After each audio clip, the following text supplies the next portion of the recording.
भाई बहनों में आप लोगों को ललनवा की सुनाने जा रही हूँ। लाइक करना, शेयर करना, सब्सक्राइब करना। मैं वहाँ के डरिया पे बोलली कोयलिया, रे बोलली कोयलिया, कोयलिया के बोलिया सुहावन रे ललनवा, कोयलिया के बोलिया सुहावन रे ललनवा। चौकी पर से बोलाई दुल्हे कवने राम, दुल्हे कवने राम, दे तू मम्मी हम के आशीष रे ललनवा, रे दे तू मम्मी हम के आशीष रे ललनवा। अम्मा के डरिया पे बोलली कोयलिया, कोयलिया के बोलिया सुहावन रे ललनवा। चौके पर से बोलाई दुल्हे कवने राम, दुल्हे कवने राम, दे तू चाची हम के आशीष रे ललनवा, रे दे तू चाची हम के आशीष रे ललनवा।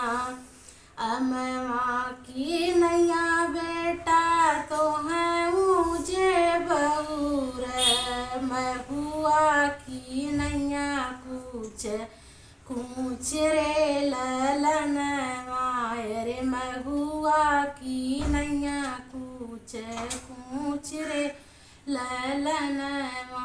अम्मा के डरिया पे बोलली कोयलिया, कोयलिया के बोलिया सुहावन रे ललनवा।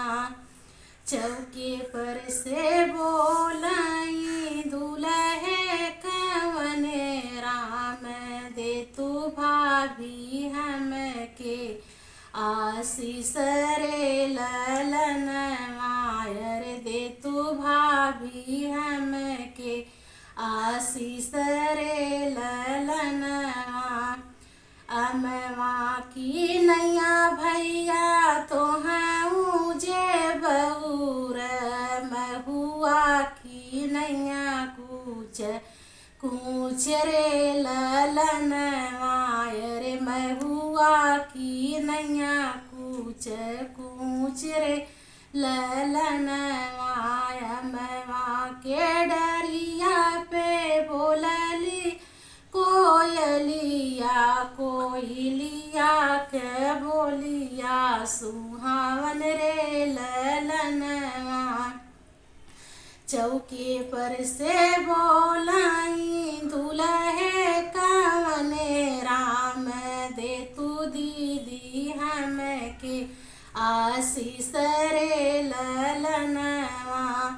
अम्मा की नैया भैया तो हैं मुझे बहूर, महुआ की नैया कूच कूच रे ललनवा, रे महुआ की नैया कूच कूच रे ललनवा। अम्मा के डरिया पे बोलली कोयलिया, कोयलिया के बोलिया सुहावन रे ललनवा।